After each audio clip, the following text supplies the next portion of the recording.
తెలంగాణ రక్షణ సేన ఆధ్వర్యంలో తెలంగాణ ఉద్యమకారుల ఆకాంక్షలు సాధన రౌండ్ టేబుల్ సమావేశం నిర్వహించారు.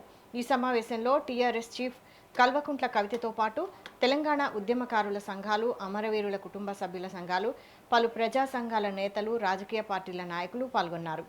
పలు అంశాలపై నాయకులు చర్చించారు. ఏ లక్ష్యాల కోసం తెలంగాణను సాధించుకున్నామో వాటి సాధనతో పాటు రాష్ట్ర హక్కుల పరిరక్షణకు ఎల్లప్పుడూ పోరాడతామని టీఆర్ఎస్ చీఫ్ కవిత స్పష్టం చేశారు.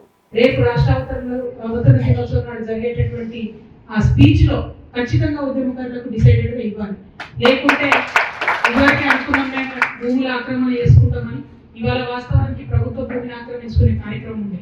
కానీ తెలంగాణ వాదులందరికీ కూడా ఈ ఆందోళనలో చేస్తున్నటువంటి కన్ఫ్యూజన్ ని సవివరంగా వివరించాల్సినటువంటి అవసరం ఉంది. కాబట్టి ఆ ప్రోగ్రామ్ ని రౌండ్ టేబుల్ కి మార్చుకోవడం జరిగింది. ఎందుకంటే మనం ఆదం కావద్దు, లోకేష్ బాబు నేను ఎక్స్పాండ్ చేస్తాను కానీ ఇదేం సామ్రాజ్యం కాదు, ఎక్స్పాన్షన్ కుదరదు.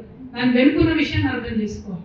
వాళ్ళు అక్కడ లోకల్ పంచాయతీ ఉంది, తెలంగాణకు వస్తాం ఇక్కడికి వస్తాం అంటారు. ఇదివరకు ఇక్కడ ఆంధ్ర పార్టీలు వస్తే వాటికి ఇక్కడ ఎగ్జిస్టెన్స్ లేదనే పంపించారు ప్రజలు. ఇది ప్రజాస్వామ్యం, ఎవరైనా రావచ్చు, పోటీ చేయొచ్చు. కానీ ప్రజలు ఓట్లేదన్న విషయం తెలిసింది కాబట్టి ఇక్కడ దుకాణాలు బంద్ పెట్టుకుని అక్కడ పోయిను. ఇవాళ రాజకీయాల కోసం మాట్లాడుతున్నాం. కాబట్టి ఆ విషయాన్ని మనం ఖండిస్తూనే మనకు మన రాష్ట్రంలో మన ప్రభుత్వం నుంచి రావాల్సినటువంటి అంశాల మీద, ఆకాంక్షల మీద అందరం కూడా మాట్లాడాలని చెప్పి రేపు రాష్ట్ర అవతరణ దినోత్సవం నాడు జరిగేటటువంటి ఆ స్పీచ్ లో ఖచ్చితంగా ఉద్యమకారులకు డిసైడెడ్ గా ఇవ్వాలి. లేకుంటే ఇదివరకే అనుకున్నాం మేము భూముల ఆక్రమణ చేసుకుంటామని, ఇవాళ వాస్తవం